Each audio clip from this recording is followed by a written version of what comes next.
Let's mic देश का मिजाज ईस्ट।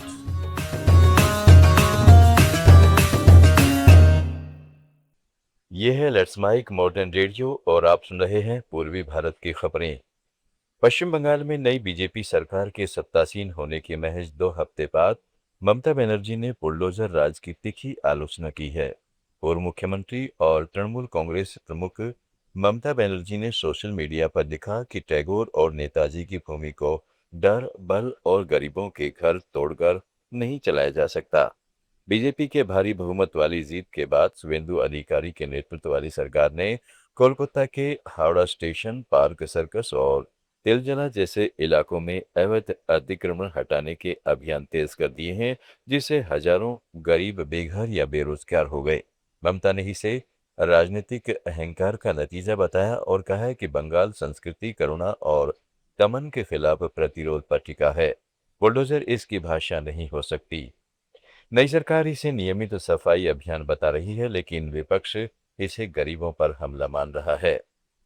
पंजाब के मुख्यमंत्री भगवंत मान ने बीजेपी पर टिप्पणी करते हुए कहा कि दूसरी पार्टियों के विधायक तोड़ने के बजाय उन्हें देश के मुद्दों पर ध्यान देना चाहिए।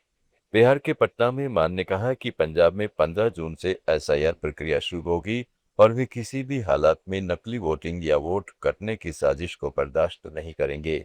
इसके साथ ही उन्होंने प्रधानमंत्री नरेंद्र मोदी पर सवाल उठाते हुए देश में सोना, पेट्रोल और एलपीजी के स्टॉक की जानकारी सार्वजनिक करने की मांग की है।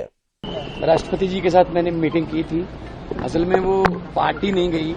अगर ऐसा होता है तो अभी लोकतंत्र की हत्या ही है ये कि पंजाब में बीजेपी के 117 में से 2 एमएलए हैं, 6 उनके राज्यसभा एमपी हैं। कैसे हो सकता है ये? तो बीजेपी को ये दूसरों की पार्टी तोड़ने का, एमएलए खरीदने का ये धंधा छोड़कर देश की तरफ ध्यान देना चाहिए। केंद्रीय गृह मंत्री अमित शाह ने नक्सलवाद के कथित खात्मे के बाद पहली बार छत्तीसगढ़ के बस्तर का दौरा किया। नेतानार में आयोजित कार्यक्रम में उन्होंने कहा कि यह दिन ऐतिहासिक है और पिछले 6 महीनों के प्रयासों के बाद अब पूरा क्षेत्र सामान्य जीवन की ओर लौट रहा है।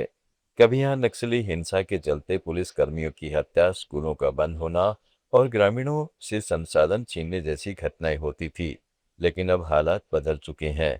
उन्होंने दावा किया कि सरकार की सख्त कार्रवाई से नक्सलवाद का प्रभाव काफी हद तक समाप्त हुआ है और अब बस्तर को विकास व पर्यटन क्षेत्र के रूप में विकसित करने की दिशा में काम हो रहा है। उन्होंने आदिवासी बच्चों के लिए शिक्षा, स्वास्थ्य और बुनियादी सुविधाओं के विस्तार पर भी जोर दिया। इसके बाद गृहमंत्री जगदलपुर स्थित बादल अकादमी पहुंची, जहां पुलिस अधिकारियों और नक्सल पीड़ित परिवारों का सम्मान किया गया।